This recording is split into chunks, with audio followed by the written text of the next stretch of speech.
victim, put gloves on to protect yourself from their blood. While you're putting gloves on, instruct the victim to put their own hand over the wound to apply pressure. So apply pressure. Great. Good.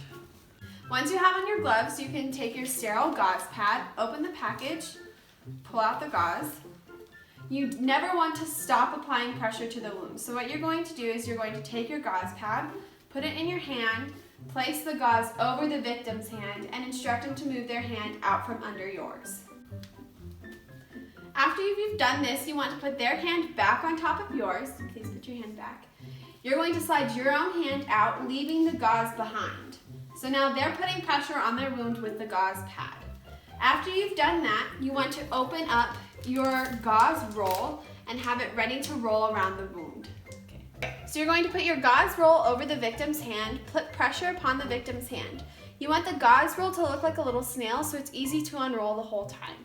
You'll start unrolling, keeping the gauze close to the victim.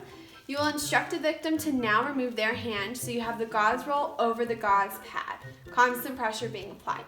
You're going to continue applying pressure with the gauze roll and unroll around the wound. You want to ensure that it's not too tight to where they lose circulation to their hand.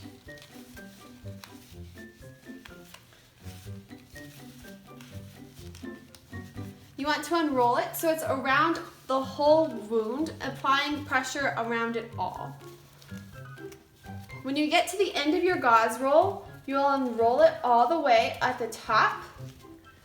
You will fold it back on itself so it forms an upside down V. Wrap it back around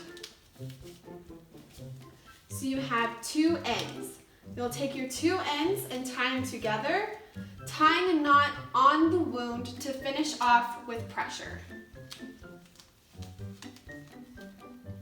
To make sure that the wrap isn't too tight, you want to check the capillary refill of the fingers. This is checking the blood flow to the fingers. So you'll push on the finger until it turns white and make sure that it fills red back again. If it stays white, your wrap is too tight and you will need to retie it. If it fills back with red, your wrap is a good pressure. If the wound starts to bleed through your first wrap, you can apply a second one, performing the same exact steps with another gauze pad and another gauze roll. If the wound bleeds through the second wrap, you need to call 911.